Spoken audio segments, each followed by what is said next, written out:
Muito obrigado, Marcos.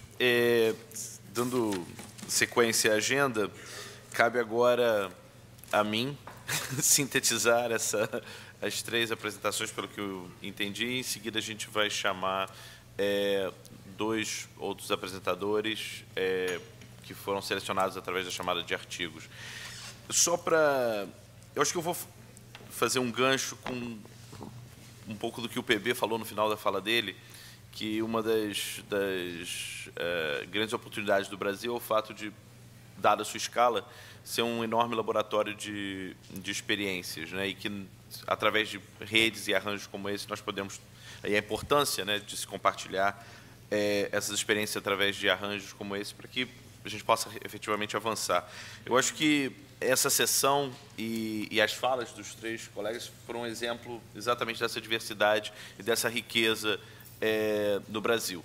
A gente teve a experiência tanto do ponto de vista de estrutura organizacional, como foi, né, como é o tema da própria sessão, né, com dois bancos de desenvolvimento, um de cunho regional, outro nacional, que fizeram opções diferentes, com o mesmo objetivo, né, de se avaliar e se autoconhecer, pensando sempre a avaliação como uma ferramenta de gestão, que é algo, né, mais do que desejável, mas que optaram por caminhos diferentes. Acho que uma parte interessante fica exatamente acompanhar essa experiência e continuar através da rede e de outros canais que existem, né, como o Cláudio mesmo mencionou, né, os fóruns nacionais que existem dos bancos de desenvolvimento, seguindo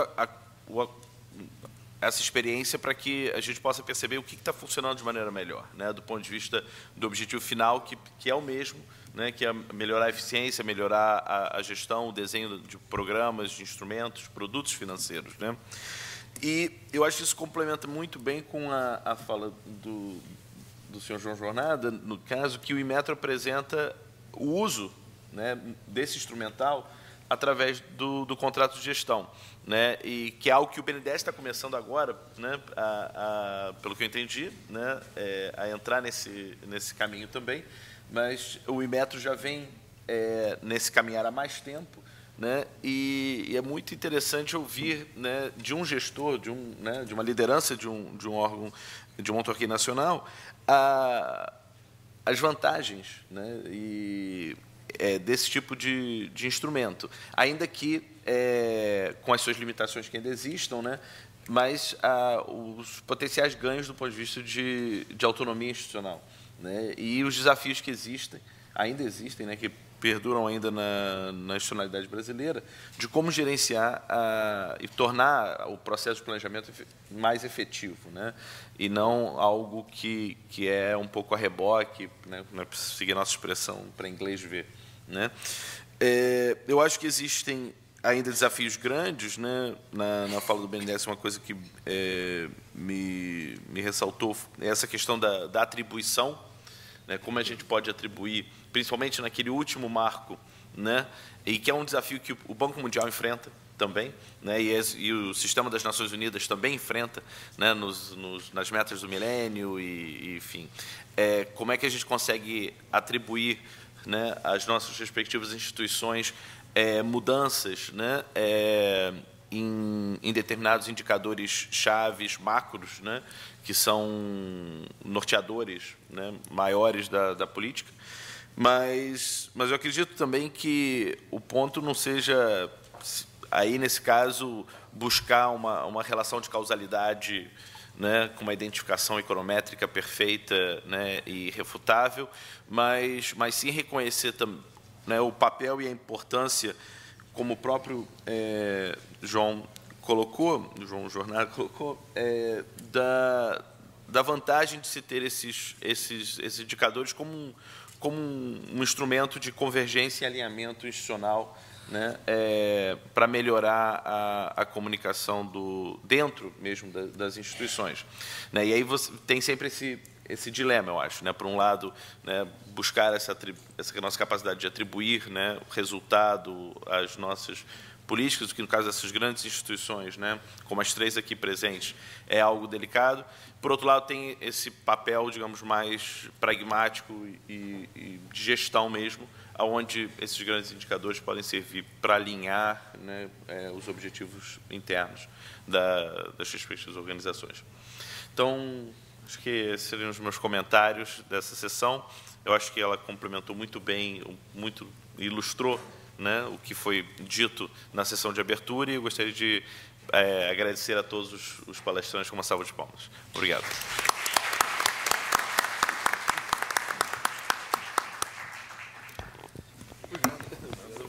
Agradecemos aos participantes deste painel e convidamos agora para compor a mesa os apresentadores de duas experiências selecionadas a partir da chamada de trabalho no tema Arranjos Institucionais. São eles Fabrício Rigu e Ana Maria Carneiro. Fabrício Rigu apresentará o trabalho avaliando a implementação dos sistemas de governo aberto, a experiência do Brasil. E Ana Maria Carneiro apresentará o trabalho Avaliação de Programas da FAPESP, Desenvolvimento e Aplicação de Métodos de Avaliação de Impactos e de Requisitos para Avaliações Sistemáticas.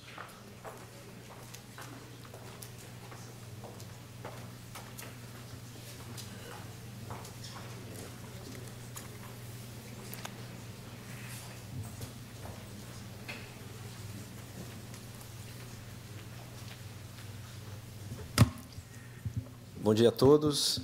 Gostaria de agradecer a oportunidade de participar desse seminário da rede, que nós da Plan apoiamos institucionalmente, e também agradecer, em especial, a figura da Márcia, por ser a coordenadora dessa rede e ter, enfim, se empenhado tanto para a produção desse evento. Eu vou falar um pouquinho hoje aqui de uma experiência relativa a uma avaliação qualitativa do preparo do funcionalismo público federal para tratar de questões de governo aberto. Portanto, é uma avaliação de diagnóstico, né? Uma avaliação ex ante, e que a fala do vice-presidente João Carlos Ferraz, no início, pôs o dedo ali na questão. Quer dizer, somos bons de fazer diagnóstico, e essa vai ser mais uma dessas instâncias em que provamos a capacidade brasileira de diagnosticar bem. Eu quero crer que é um diagnóstico um pouco acima da média dos que são feitos, porque ele já foi encomendado, vinculado a uma política pública, né? Ele foi vinculado a um trabalho da Controladoria Geral da União de preparar o funcionalismo público para cumprir com as normas postuladas pela Lei 2.527, de 18 de novembro do ano passado, também conhecida como Lei de Acesso à Informação Pública. Então, é uma avaliação de diagnóstico destinada a um trabalho de capacitação. Onde é que eu mudo aqui a apresentação? Deixa eu...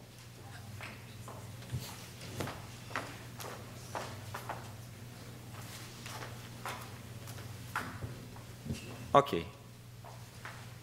Primeiro, queria introduzir um pouquinho a ideia do governo aberto. Muitos de vocês têm uma noção do que se trata. Acho que todo mundo que trabalha com avaliação, em algum momento, se deparou com esses conceitos, mas vou repassar rapidamente, né?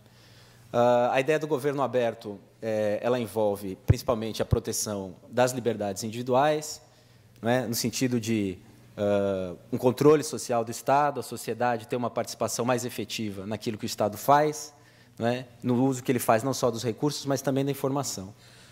Nesse sentido, limitar os graus de discricionariedade do Estado, né? Ou seja, aquela decisão do Estado que tem um caráter mais arbitrário, mais unilateral, ela deve ser restringida ao máximo numa democracia participativa, numa democracia moderna.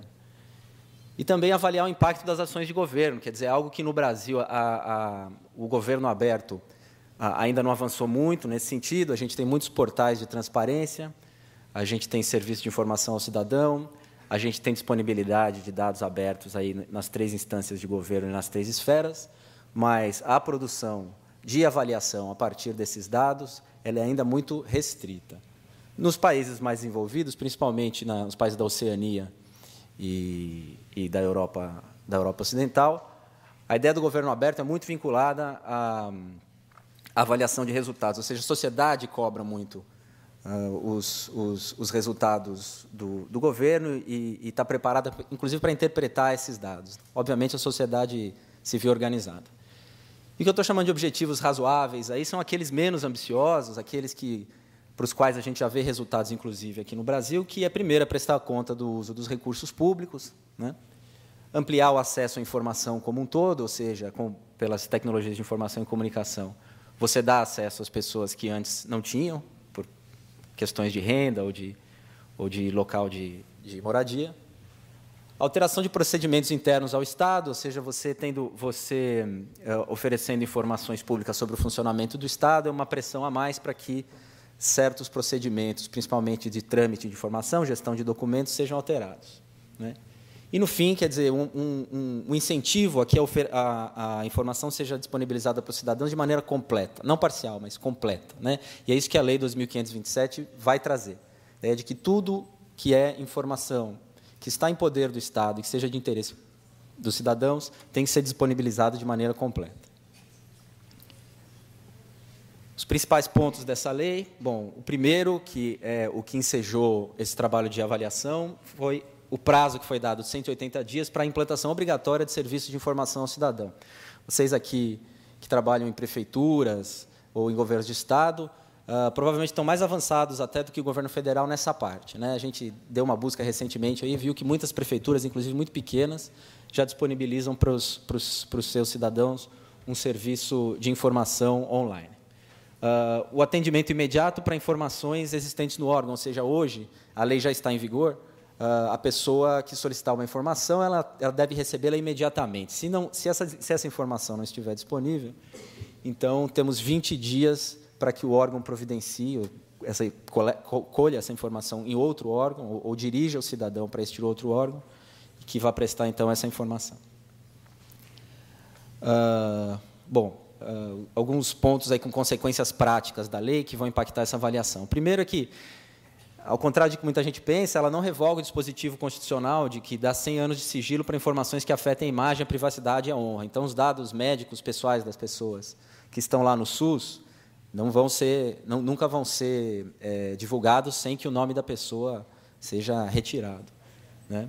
E isso em relação a outras coisas também, inclusive de arquivos históricos, coisas que podem afetar diretamente a imagem e a honra, não são tocadas, e aí, não é o assunto da minha fala de hoje, mas aí começa a afetar também questões relativas à época da ditadura militar, porque existe a alegação, existe o argumento jurídico de que, para pessoas vivas, a imagem e a honra estariam afetadas se os nomes dessas pessoas que cometeram crimes naquela época forem divulgados, enfim, precisa de autorização da família, tem uma série de questões aí. Obviamente que sabemos também que o crime de tortura, no caso do crime de tortura, isso não se aplica. Bom, redução dos prazos de sigilo de documentos ultrasecretos, secretos e reservados em caso da segurança do Estado e da sociedade, né? Então, esses são documentos na área de defesa, desenvolvimento científico, no caso, patentes e pesquisas que podem gerar vantagem competitiva para o país, inteligência como um todo, fiscalização e investigação de delitos e ameaça à estabilidade econômica, saúde e segurança dos cidadãos. Esses documentos eles podem ainda ser classificados como secretos e ultrasecretos, mas, pela lei, o prazo de divulgação desses documentos foi bastante encurtado.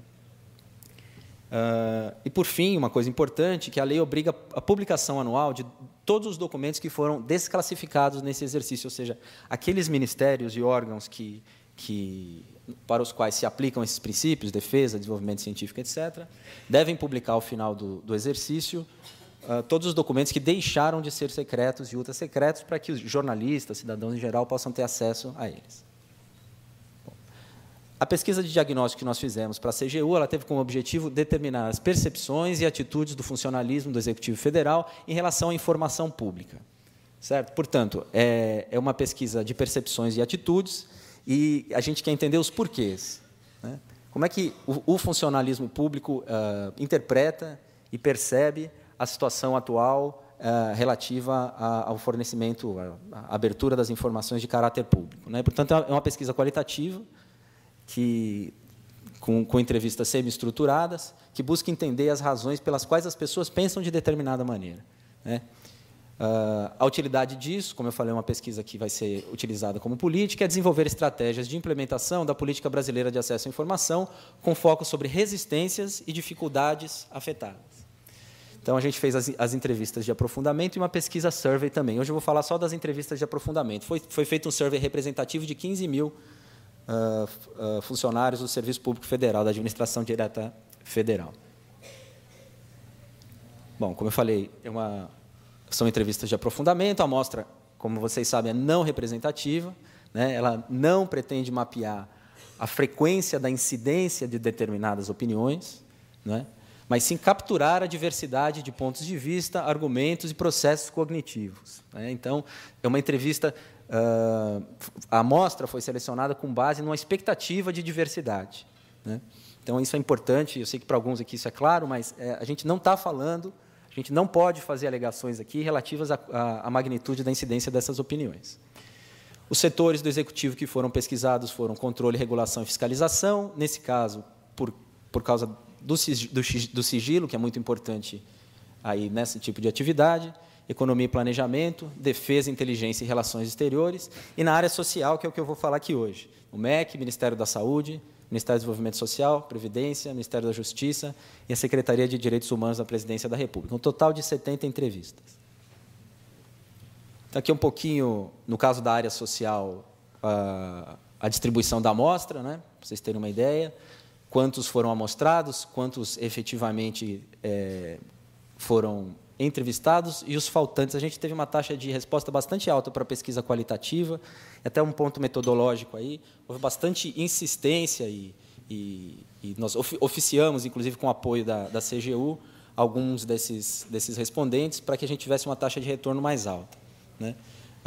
Obviamente, são pessoas de cargos de direção e superintendência, então, primeiro e segundo escalão do governo federal. Agora, eu vou falar um pouquinho das conclusões e ilustrar com algumas falas. Primeiro, a relação sociedade-Estado, não é? Como os servidores enxergam a relação sociedade-Estado. Bom, primeiro, existe um consenso sobre a impessoalidade do Estado, quer dizer, era improvável que fosse diferente, né? Por trás desse projeto existia uma hipótese de pesquisa, quem coordenou foi o professor Roberto da Mata, então tinha uma ideia de um certo viés de burocracia patrimonial e tal, que a gente acabou definitivamente não encontrando, pelo menos no discurso, né? Talvez um método etnográfico aí trouxesse para nós informações mais completas. Mas existe um consenso das pessoas que responderam sobre o caráter impessoal do Estado e uma perspectiva assim, não excludente do comprometimento do funcionário com o Estado e com a sociedade, que é uma visão bastante moderna, inclusive, né? Da ideia de que de uma teoria democrática participativa, de que existe um mandato e que o funcionário público está lá para cumprir o mandato que foi delegado ao superior dele pelos cidadãos, né? Então, as falas, na verdade, a pergunta aí era onde estão as suas alianças mais fortes, né? Com o Estado ou com a sociedade? As pessoas respondiam, olha, em algum ponto intermediário, quer dizer, eu preciso preservar o Estado como instituição, mas também eu devo obrigações à sociedade, no sentido de que eu sou um servidor público, né? Eu sirvo ao público. Então, e as respostas ficaram sempre naquele campo de significados da teoria democrática e não do patrimonialismo burocrático. Aquela ideia, um discurso de cunho mais corporativista, de se preservar as instituições e tal. Pelo menos nas primeiras respostas, né? Essa era a primeira parte do questionário. Então, vou citar um trecho aqui para vocês, de um dos entrevistados. O Estado é o produto de um processo democrático da construção das leis, a eleição dos governantes. Como administrador, eu devo trazer para o Estado o anseio das urnas, fazer com que ideias políticas se transformem em ações. Do contrário, correria o risco de trazer um viés pessoal, poderia cometer equívocos ao tentar interpretar o que a sociedade quer, não tendo votos para isso. Quem dá o rumo é a política, então eu não vejo conflito entre os dois. O Estado busca conformar políticas a uma institucionalidade mais perene, quer dizer, isso é um grau de elaboração relativo à função do serviço público bastante grande, quer dizer, parece algo que foi até escrito, mas foi uma fala transcrita ipsis literis, né? Em relação ao acesso à informação, a gente também observou um consenso sobre se dar a publicidade imediata a dados governamentais, né? E aí tem que ser uma ressalva, deve ser feita, que são setores da área social, em que a informação estratégica é muito reduzida, né? Com exceção de algumas coisas do Ministério da Saúde, referentes à epidemiologia, etc. Então, existe um consenso sobre a publicidade imediata. porém, uma preocupação com o uso que vai ser feito dessa informação, né? Esse é um tema também recorrente ali nas entrevistas e com uma grande variação de abordagem. Alguns ficam preocupados com a necessidade de identificação apenas, né? Então, é preciso que a pessoa se identifique para eu poder dar informação para ela. Pela Lei 2.527, essa informação ela já deve estar, toda a informação existente deve estar disponível online, no site das instituições. Então, quando a pessoa precisa se identificar para receber, significa que ela vai receber isso por e-mail, ou vai receber por uma outra forma, né? Então, isso é um índice ainda de uma visão que nem todos os dados estão disponíveis online, que, portanto, tem que haver uma interação aí entre humanos para se fornecer esses dados. O segundo é a necessidade de justificativa que a lei explicitamente veta, né? Não deve haver a necessidade de se justificar o uso que vai ser feito do dado obtido do Estado. Então, isso a gente viu em algumas entrevistas, principalmente com uma preocupação assim de preservar a instituição, seja por questões mais corporativas, outras por questões político-partidárias, ideológicas, né? Mas ainda uma ideia, não, para que você vai usar? Né? Que é algo que pela lei, não está nem em questão. Né? Uma vontade de editar os dados, ou seja, eu vou fornecer o dado para esse jornalista aqui, eu não sei como é que ele vai usar, então eu já vou montar isso editado, com a opinião da nossa assessoria de imprensa, para orientar melhor a interpretação que ele vai fazer do dado. Né? E aí vem um pouco do despreparo dos jornalistas também para tratar com o Estado. São poucos os jornalistas, apesar de haver boas exceções no Brasil, que sabem lidar bem com dados quantitativos. Né? Então, as instituições também já estão acostumadas a falar, olha, vai lá na assessoria de imprensa para eles te ajudarem. A gente, quando fez a pesquisa, nós, da CGU, da Unesco e da Plan Consultoria, a gente foi direcionado para a assessoria de imprensa, muitas vezes. Né? Alguém que vai nos dar o dado já interpretado. E uma resistência, em alguns casos, à entrega de banco de dados. E aí, por várias justificativas, alguns dizem que não tem como retirar o nome das pessoas, vai ficar muito fácil identificar quem está lá. Né? Outros acham que os bancos de dados são muito pesados e não dá para colocar online no sistema, enfim. A ideia de se entregar um banco de dados, fora o pessoal do MDS, que faz isso muito bem, mas, por exemplo, no MEC também, de certa maneira, e no INEP fazem bem, mas em lugares como o Ministério da Saúde ainda, por exemplo, tem bastante resistência à entrega de banco de dados. O Ministério da Previdência, principalmente, também por uma questão do sigilo. Né? Então, como eu falei, temor de repercussões políticas, a informação mal utilizada, né? O desejo de preservar a instituição, assim, um certo insulamento burocrático, e confusão entre sigilo de informação pública e pessoal, que eu já falei, e uma baixa expectativa sobre a capacidade do cidadão mesmo de interpretar os dados. Né? Assim, olha, eu vou dar esses dados, mas como é que as pessoas vão entender? É muito técnico e tal. Então, são essas algumas das resistências e desculpas até que existem em relação ao acesso à informação livre e restrita. Então, duas objeções que eu achei das mais sofisticadas, eu vou ler para vocês rapidamente. No artigo 24 da lei, por exemplo, depois de 5 anos, o que será revelado? A identidade do denunciante, 5 anos é o prazo para se abrir documentos secretos. E o artigo 25 se aplica às ouvidorias, né? Esse artigo 25 fala sobre o controle de acesso a informações sigilosas. Ou seja, nós armazenamos a informação, mas não a produzimos. Né? Então, o pessoal das ouvidorias tem essa dificuldade. A gente não produz informação. É informação que vem do cidadão. Então, a gente vai revelar o nosso banco de dados, onde tem lá o nome de um denunciante, por exemplo. O pessoal da Secretaria de Direitos Humanos hoje já não grava as ligações que são feitas. Eles resistem a dar o nome da pessoa que ligou fazendo a denúncia, porque pode haver um processo judicial que aquele que foi injustamente denunciado pode localizar quem o denunciou.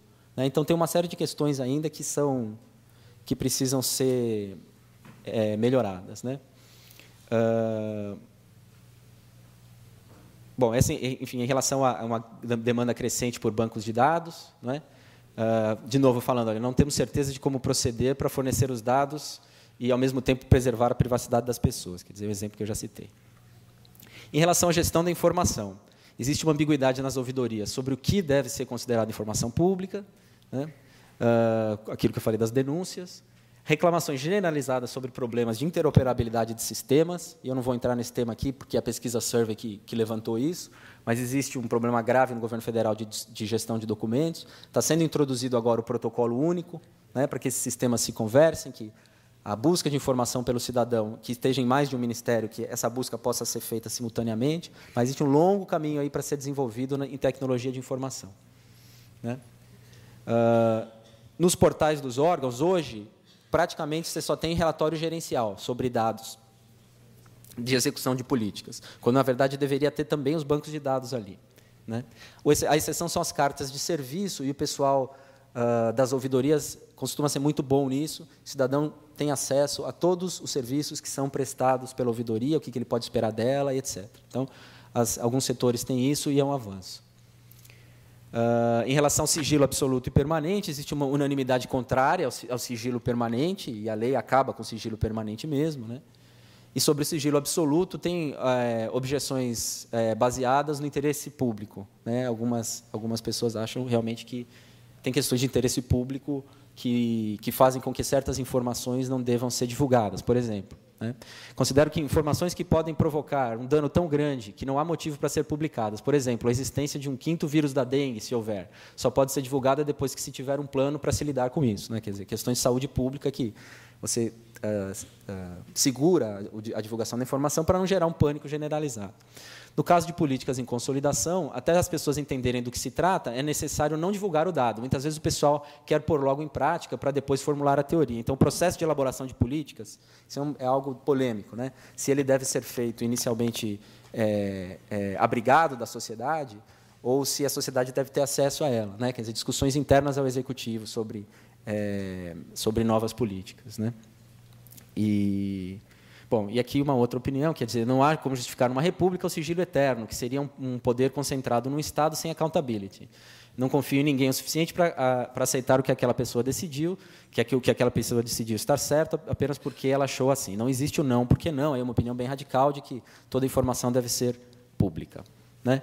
Por fim, na questão da responsabilização funcional, existe uma preocupação que a inadequação atual dos sistemas vai gerar responsabilização funcional indevida e pedidos de informação negados. Por exemplo, tem gente lá na linha de frente, que é quem recebe primeiro a informação, né, e que ele não tem acesso aos sistemas de informação, e acaba o fato dele estar na ponta, pode ser que ele seja responsabilizado por algo que tem a ver com uma informação que está perdida ali dentro, né? Então, a gestão do documento, a organização da informação é fundamental para que o operador inicial não seja responsabilizado por uma falha do sistema.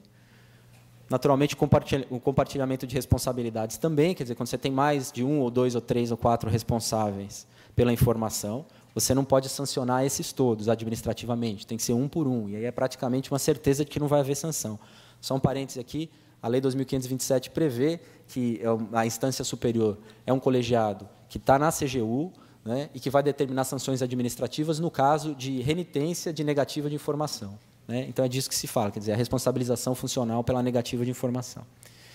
E uma opinião positiva, dizendo, bom, a transparência protege o gestor em ocasiões em que o superior hierárquico não quer divulgar certa informação, né? Então, quer dizer, a transparência protege o técnico de certas arbitrariedades políticas. Isso a gente ouviu bastante, né? Quer dizer, quanto mais transparente, melhor para nós. Quer dizer, a gente divulga certos relatórios, mesmo que o superior hierárquico, que tem um cargo comissionado ou político, não queira divulgar aquela informação. Quer dizer, isso nos protege, principalmente da omissão de informações politicamente sensíveis.